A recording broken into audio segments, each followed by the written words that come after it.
నెలకు ఒక 20,000 రూపాయల శాలరీ వచ్చేవాళ్ళు ఏ పద్ధతిలో ఖర్చులు చేస్తే డబ్బులు సేవ్ చేసుకోవచ్చు అనేది ఈ వీడియోలో ఎక్స్ప్లెయిన్ చేస్తాను. ఇప్పుడు నేను చెప్పే పద్ధతిలో కనుక మీరు కూడా ఖర్చులు చేస్తూ ఉన్నారనుకోండి, సంవత్సరానికి 59,400 రూపాయల నుంచి 2,97,000 రూపాయల దాకా అయితే సేవ్ చేసుకోవచ్చండి. అదే స్కీమ్లో కట్టుకున్నాం అనుకోండి, అమౌంట్ 3,62,525 రూపాయల దాకా అయితే సేవ్ చేసుకోవచ్చు. అంటే ఏ స్కీమ్లో కడితే ఇంత అమౌంట్ వస్తుంది అనేది నేను మీకు వీడియోలో ఎక్స్ప్లెయిన్ చేస్తాను. అండ్ నెలకి మనము ఎంత అమౌంట్ సేవ్ చేసుకుంటే ఇంత అమౌంట్ సేవ్ చేసుకోవచ్చు అనేది కూడా ఈ వీడియోలో చక్కగా ఒక బుక్లో అయితే రాసి చూపిస్తానండి.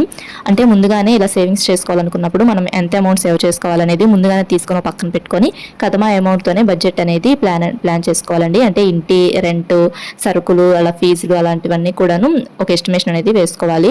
ఇంటి రెంట్ అనేది ప్రతి మంత్ కూడాను ఒకే విధంగా ఉంటుంది. అండ్ మనం వేటిలో ఖర్చులు తగ్గించుకోవచ్చు అనేది ఒక ఎస్టిమేషన్ అయితే వేసుకోవచ్చు అండి. అంటే పాల బిల్లులో, సరుకుల్లో, అండ్ టీవీ బిల్లులో, ఫోన్ బిల్లుల్లో, ఇంకా అలా ఫీజుల్లో, కూరగాయల్లో, అలా కాయల్లో, అలా కరెంటు బిల్లులో వాటిలో కొంచెం ఖర్చులు తగ్గించుకోవచ్చు కదా మనము. గ్యాస్ ఖర్చు అనేది ఎప్పుడు ఒకేలానే ఉంటుంది.